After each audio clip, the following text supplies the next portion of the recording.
আমার চ্যানেলে তোমাদের সকলকে স্বাগত। আজ আমরা ক্লাস 6 এর রায়ান মার্টিন প্রশ্নবিচিত্রা থেকে ভূগোলের তৃতীয় পর্যায়ক্রমিক মূল্যায়নের 6 নম্বর স্কুল সলভ করব।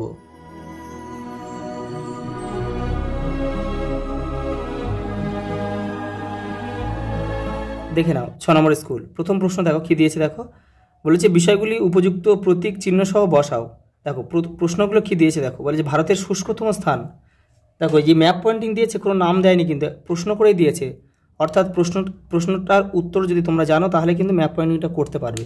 দেখো ভারতের শুষ্কতম স্থান, ভারতের বৃহত্তম লেগুন, দক্ষিণ ভারতের উচ্চতম শৃঙ্গ, আর ভারতের দক্ষিণতম বিন্দু, আর পূর্ব ভারতের হ্রদ লোকটাক, এটা দেওয়া আছে। আর এই চারটে কিন্তু তোমাদের উত্তর লিখতে হবে। দেখো ভারতের শুষ্কতম স্থান রাজস্থান থর মরুভূমিতে অবস্থিত জয়সালমীর। আচ্ছা, ভারতের বৃহত্তম লেগুন হচ্ছে চিল্কা, যেটা কিন্তু উড়িষ্যাতে অবস্থিত। দক্ষিণ ভারতের উচ্চতম শৃঙ্গ আনাইমালাই পর্বতের আনাইমুদি। ভারতের দক্ষিণতম বিন্দু, দেখে নাও এই প্রশ্নটা একটু বিতর্ক আছে। দেখো ভারতের দক্ষিণতম বিন্দু হচ্ছে ইন্দিরা পয়েন্ট। আরেকটা আছে ভারতের মূল ভূখণ্ডের দক্ষিণতম বিন্দু, সেটা হচ্ছে কন্যাকুমারিকা। কিন্তু আমাদের যেহেতু বলেছে ভারতের দক্ষিণতম বিন্দু, তো আমাদের কিন্তু এই ইন্দিরা পয়েন্টটা করতে হবে, ইন্দিরা পয়েন্ট। পরেরটা দেখো পূর্ব ভারতের হ্রদ লোকটাক। দেখে নাও এই যে তোমরা প্রথমে ম্যাপে পেন দিয়ে উপরে নাম, ক্লাস, সেকশন আর রোলটা লিখবে। তারপরে দেখো এটা 6 নম্বর স্কুল, পেজ 315। তোমরা কিন্তু এটা পেন্সিল দিয়ে করবে, আমি তোমাদের ভিডিওটা বোঝানোর জন্যে আমি পেন দিয়ে করছি। প্রথমে দেখো ভারতের শুষ্কতম স্থান থর মরুভূমি অঞ্চল করলেই হয়ে যাবে। পরেরটা দেখো দুইটা কি বলেছে, দেখো ভারতের বৃহত্তম লেগুন চিল্কা। লেগুন মানে কিন্তু হ্রদ যেটা সমুদ্রের সাথে যুক্ত থাকে, এটা বঙ্গোসাগরের সঙ্গে যুক্ত আছে, উড়িষ্যাতে অবস্থিত। এই যে পরেরটা দেখো, এই যে আনাইমুদি বলেছে দক্ষিণ ভারতের সর্বোচ্চ শৃঙ্গ, সেটা হচ্ছে আনাইমালাই পর্বতের আনাইমুদি। দাগ নাম্বার কিন্তু দিতে হবে। তারপরটা দেখো এই যে মূল ভূখণ্ডে, দেখো ভারতের মূল ভূখণ্ড বলেনি, বলেছে ভারতের দক্ষিণতম বিন্দু। এই দক্ষিণতম বিন্দু হচ্ছে কিন্তু ইন্দিরা পয়েন্ট, যেটা আন্দামান নিকোবরের একদম দক্ষিণে অবস্থিত। আর যদি বলতো যে ভারতের মূল ভূখণ্ডের দক্ষিণতম স্থান, তাহলে কিন্তু এইখানটা হতো কন্যাকুমারিকা।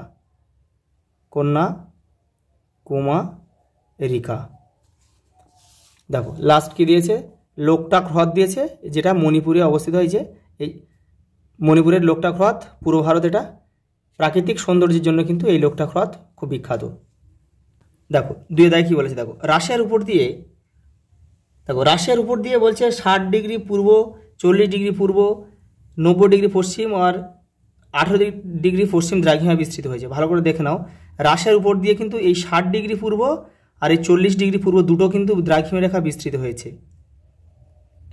ঠিক আছে, তোমাদের কিন্তু অপশান দুটোই, এই যে 40 ডিগ্রি বা 60 ডিগ্রি যে কোনো দুটোর মধ্যে একটা করলেই কিন্তু তোমরা নাম্বার পাবে। পরেরটা দেখো, পৃথিবীর আবর্তন বেগ সবচেয়ে বেশি হয় কোথায়, দেখো নিরক্ষরেখায়। পরের প্রশ্ন দেখো, অস্ট্রেলিয়ার সময় এগিয়ে থাকে কারণ অস্ট্রেলিয়া অনেক পূর্বের দেশ। কার্যকরী সৌরবিকিরণের পরিমাণ আগত সৌরবিকিরণের 51%। সমুদ্রপৃষ্ঠে বায়ুর চাপ হচ্ছে 10-13.25 মিলিবার। ঘরের মধ্যে সবচেয়ে বেশি দূষণ হয় ধূমপান থেকে। সর্বপ্রথম আর্থ আওয়ার পালন করা হয় 2007 সালের 31শে মার্চ। সাধারণ কথাবার্তার তীব্রতা হলো 65 ডেসিবেল। দেখো ভারতে অবস্থিত হিমালয় পর্বতের সর্বোচ্চ শৃঙ্গ হচ্ছে কাঞ্চনজঙ্ঘা। আর কেটু কিন্তু ভারতের সর্বোচ্চ শৃঙ্গ, কিন্তু এটা হচ্ছে কারাকোরাম পর্বতে অবস্থিত।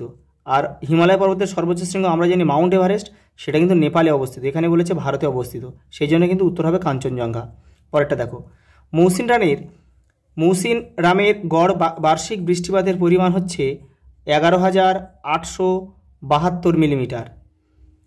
1956 সালে রাজ্য ভাগ করার ভিত্তি হলো ভাষা। গির অরণ্য অবস্থিত গুজরাটে, যেটা কিন্তু সিংহ জন্য খুব বিখ্যাত। ভূগোলবিদ মার্কেটর প্রথম মানচিত্র বইটির প্রকাশ করেছিলেন 1578 খ্রিস্টাব্দে। ভারতের কৃষিতে সবুজ বিপ্লব হয়েছিল যে ফসলের জন্য, সেটা হচ্ছে গম। পাঞ্জাব হরিয়ানাতে হয়েছিল।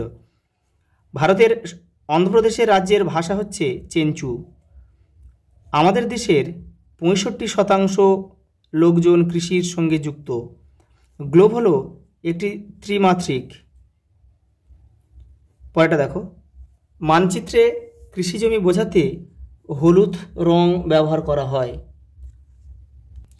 পরেরটা দেখো, শূন্যস্থান পূরণ করো। মূল মধ্যরেখার বিপরীত দ্রাঘিমার মান হচ্ছে 180 ডিগ্রি। বলছে কোন ঘড়ি গ্রিনিচের সময় অনুসারে চলে? ক্রোনোমিটার। ক্রোনোমিটার।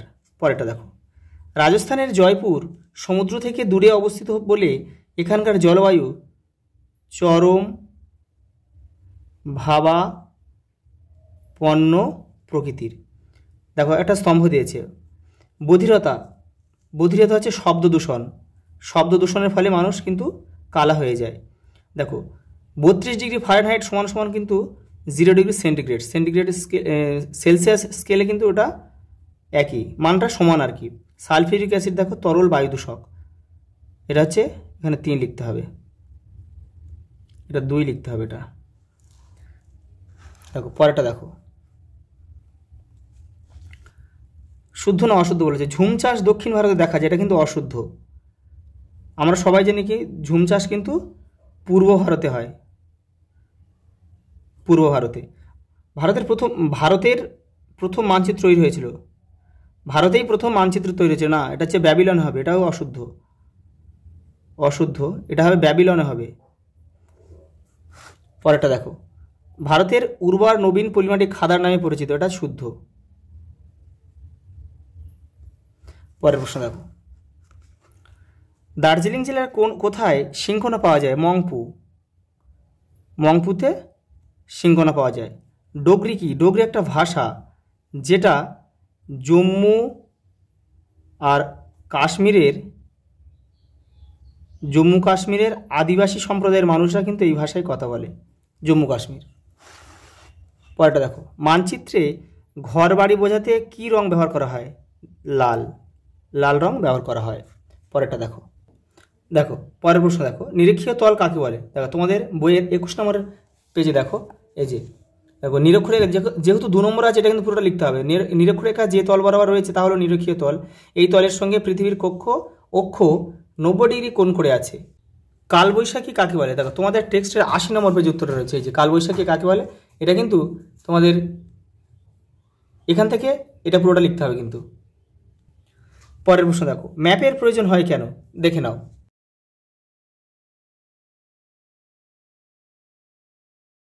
পরেরটা দেখো, সংরক্ষিত অরণ্য কাকে বলে? এই যে দেখে নাও, সংরক্ষিত অরণ্য যেখানে শিকার, পশুচারণ ও অন্যান্য ক্রিয়াকলাপ নিষিদ্ধ, যেমন কোডারমা সংরক্ষিত অরণ্য।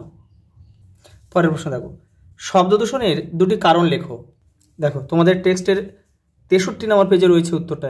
এইগুলো হচ্ছে কারণ। দেখো, বাজ পড়ার শব্দ, আগ্নেয়গিরি বিস্ফোরণ, জলপ্রপাতের জল পড়ার শব্দ।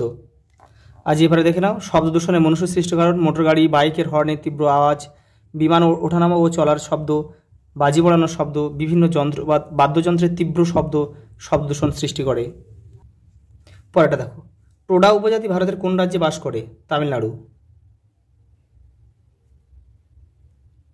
তামিলনাড়ু। এদের প্রধান জীবিকা কি? পশুপালন।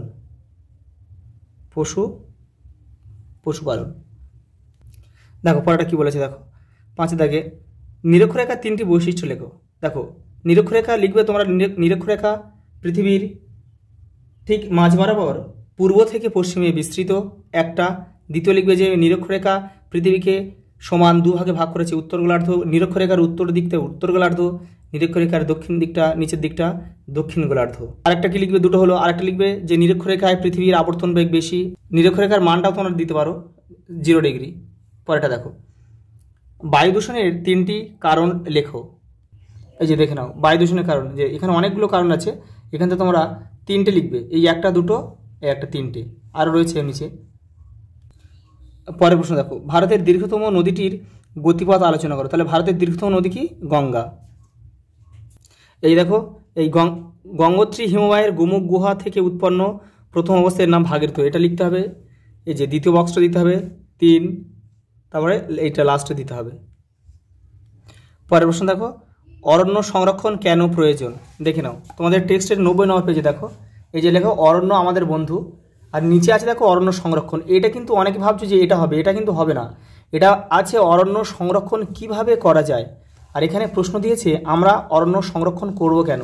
এই যে এই উত্তরটাই কিন্তু উপরেরটাই কিন্তু হবে। দেখে নাও, অরণ্য আমাদের বন্ধু, এই কারণগুলোর জন্য আমরা অরণ্যকে সংরক্ষণ করব। ভালো করে জিনিসটা বুঝে নাও। মাটি ক্ষয় ক্ষমতা থেকে আমরা অরণ্যকে রক্ষা করব। বন্য প্রাণীর আবাসস্থলকে ঠিক রাখতে আমরা অরণ্যকে সংরক্ষণ করব। বাস্তুতন্ত্রের ভারসাম্য রক্ষার জন্য কিন্তু আমরা দেখো অরণ্যকে সংরক্ষণ করব। এগুলো সবগুলোই কিন্তু তোমরা লিখবে। দেখো পরের প্রশ্ন কি, দেখো গ্লোবের সুবিধা লেখো। দেখো তোমাদের টেক্সটের 104 নম্বর পেজে উত্তরটা রয়েছে। এই যে দেখে নাও, এই যে এটা হচ্ছে গ্লোবের সুবিধা, এখানে রয়েছে দেখো। এই যে গ্লোব হলো পৃথিবীর একটা ছোট্ট মডেল বা প্রতিরূপ। গ্লোবের মাধ্যমে খুব সহজে পৃথিবীর আকৃতি, দেশ, মহাদেশ, মহাসাগরগুলোর পারস্পরিক অবস্থান প্রভৃতি আকৃতি সঠিকভাবে বোঝা যায়। দেখো পরের প্রশ্ন দেখো, অক্ষাংশের ভিত্তিতে পৃথিবীর প্রধান তাপবলয়গুলি চিহ্নিত করে তা আলোচনা করে। দেখে না তোমাদের টেক্সটের 52 নম্বর পেজে উত্তরটা রয়েছে। এই যে দেখো তাপমণ্ডল রয়েছে, উষ্ণমণ্ডল, নাতিশীতোষ্ণ মণ্ডল, হিমমণ্ডল, এই ছবিটাও রয়েছে। এই যে পরের প্রশ্ন দেখো, বায়ু দূষণ কাকে বলে? দেখে নাও, এই যে পৃথিবীর বায়ুমণ্ডলে বায়ু দূষকের উপস্থিতির কারণে যখন মানুষ ও তার চারপাশের পরিবেশের ক্ষতি হয় তাকে বায়ু দূষণ বলে। সঙ্গে একটা প্রশ্ন দিয়েছে দেখো, বায়ু দূষণের ফলাফলগুলি লেখো। দেখো 59 নম্বর পেজে রয়েছে তোমাদের বইয়ের। এই দেখো বায়ু দূষণের ফলাফল, এখান থেকে তোমরা কিন্তু করবে। দেখো ওজোন স্তর ক্ষয়, এবার আছে অ্যাসিড বৃষ্টি, গ্রিনহাউস প্রভাব, এগুলো সবই করবে তোমরা। পরের প্রশ্ন দেখো, মৌসুমি বিস্ফোরণ কাকে বলে? দেখে নাও, এটা কিন্তু একটা অন্য, আমি ক্লাস 8-এর বই থেকে দিয়েছি, তোমাদের বই আমি ভালোভাবে পাইনি এটা খুঁজে, সেই জন্য কিন্তু দেখো আরব সাগর ও বঙ্গোপসাগর থেকে দক্ষিণ পশ্চিম মৌসুমী বায়ু ভারতীয় উপমহাদেশে প্রবেশ করার সঙ্গে সঙ্গেই আকস্মিক ও প্রচণ্ড বৃষ্টিপাত শুরু হয়। একে মৌসুমী বিস্ফোরণ, মৌসুমী বায়ুর বিস্ফোরণ বা ব্রাস্ট অফ মনসুন বলা হয়। পরের প্রশ্ন কি বলেছে দেখো, সঙ্গে একটা প্রশ্ন রয়েছে, ভারতে মৌসুমী বায়ুর 3টি বৈশিষ্ট্য লেখো। দেখে নাও 81 নম্বর পেজে উত্তরটা রয়েছে। দেখো মৌসুমী বায়ুর বৈশিষ্ট্য 4টেই তোমরা লিখে দেবে। 3টে বলেছে কিন্তু 4টেই লিখবে। দেখো লাস্ট প্রশ্ন কি বলেছে দেখো, ধান চাষের অনুকূল অবস্থাগুলি সম্পর্কে আলোচনা করে। দেখো তোমাদের বইয়ের 95 নম্বর পৃষ্ঠায় কিন্তু উত্তরটা রয়েছে।